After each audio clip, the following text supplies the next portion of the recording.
आपका हमारे channel maths with अखिल में स्वागत है।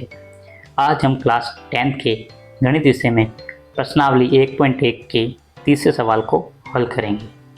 तो सबसे पहले अपन देखते हैं प्रश्न में हमें कहा गया है अभाज्य गुणनखंड विधि द्वारा निम्नलिखित पूर्णांकों के एचसीएफ और एलसीएम ज्ञात करने। हमें एचसीएफ और एलसीएम ज्ञात करने पर किस विधि द्वारा? अभाज्य गुणनखंड द्वारा। तो सबसे पहले अपन क्या करते हैं, ये जो भी संख्या दी हुई है सबसे पहले उनके अपन अभाज्य गुणनखंड करेंगे। तो सबसे अपन को क्या 12, 15 और 21 के अभाज्य गुणनखंड करने होंगे। तो करते हैं। सबसे पहले 12 का अभाज्य गुणनखंड। 12 एक सम संख्या है, 2 का भाग जाएगा 6 बार, वापस 2 का जाएगा 3 बार, 3 में 3 का ही जाता है। इसी की तरह अपन 15 का भी करेंगे। 15 का करेंगे, 15 विषम संख्या है, 3 का, फिर 5 का, फिर 1 बार। इसी की तरह 21 का भी करेंगे। 21 विषम संख्या है, 3 का, 7 का और 1 बार। ठीक है, सबसे पहले अपन संख्याओं को लिखते हैं।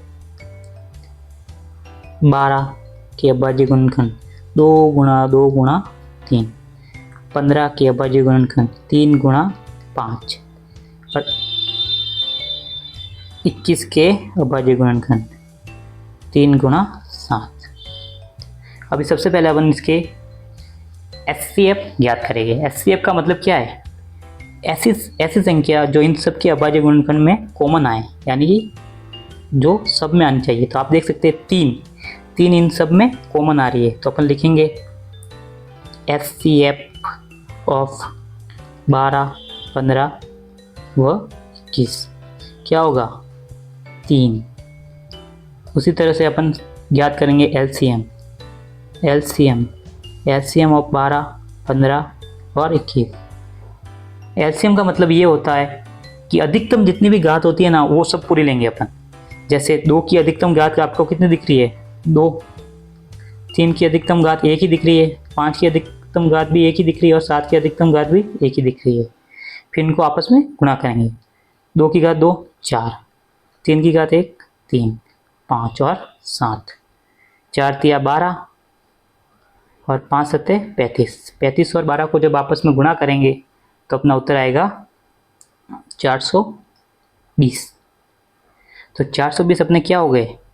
420 अपना हो गया एलसीएम और 3 हो गया अपना एचसीएफ। तो इसी तरह से अपन दूसरा सवाल करेंगे नेक्स्ट पेज पर। तो दूसरे सवाल में अपन को ये कहा गया है कि संख्याएं 17, 23 और 29 के अभाज्य गुणनखंड करके एचसीएफ और एलसीएम ज्ञात करना है। तो सबसे पहले अपन 17, 23 और 29 का क्या करेंगे? अभाज्य गुणनखंड। सबसे पहले 17 के करते हैं। 17 आपको पता है 17 क्या है? एक अभाज्य संख्या है। तो 17 में 17 का ही भाग जाएगा। उसी की तरह 23 भी आपको पता है एक अभाज्य संख्या है, 23 में 23 का ही भाग जाता है। उसी की तरह से 29 भी एक अभाज्य संख्या है, 29 में भी 29 का ही भाग जाएगा। और फिर इनको लिखेंगे। 17 बराबर कितना हुआ? 1 इंटू 17। 23 बराबर क्या हुआ? 1 गुणा 23। 29 बराबर क्या हुआ? 1 गुणा 29। ये हो गए। फिर अपन इसके एचसीएफ और एलसीएम ज्ञात करेंगे। सबसे पहले एचसीएफ ज्ञात करते हैं। एचसीएफ का मतलब आपको सबको पता है, इन सब में जो भी संख्याएं कॉमन हो। तो आपको दिख रहा है 17, 23 और 29 में कोई संख्या कॉमन नहीं सिवाय 1 की। तो इसका एचसीएफ होगा 1। एचसीएफ होगा 1। इसी तरह से हम एलसीएम ज्ञात करेंगे। एलसीएम ज्ञात करने के लिए आपको पता है जो भी इनकी अधिकतम घात है, अधिकतम घात का मतलब सारी संख्याएं लेनी है और उनकी अधिकतम घात। तो 1 हो गया, फिर 17 हो गया, फिर 23 हो गया, फिर 29 हो गया। इनको आपस में गुणा कर दो। तो आपस में गुणा करने पर देखते हैं आप क्या आएगा। 11,339। तो 11,339 क्या हुआ? एलसीएम हो गया इनका। यानी कि आप कह सकते हैं कि संख्याएं 17, 23 और 29 का एचसीएफ तो 1 होगा, यानी मसप 1 होगा और लसप होगा 11,339। इसी की तरह से अब हम इसका अगला सवाल करेंगे नेक्स्ट पेज पर। इस पेज में अपन को कहा गया है कि प्रश्न संख्या 3, जिसमें अपन को संख्याएं दी हुई है 8, 9 और 25।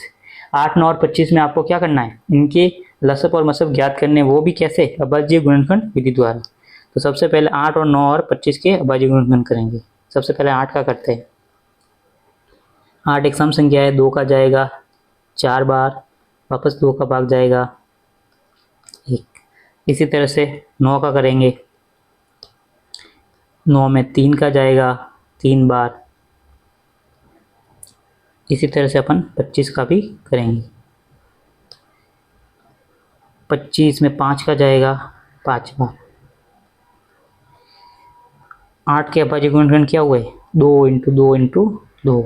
उसी तरह 9 के क्या हुए, 3 इंटू, और 25 के क्या हुए, 5 इंटू 5।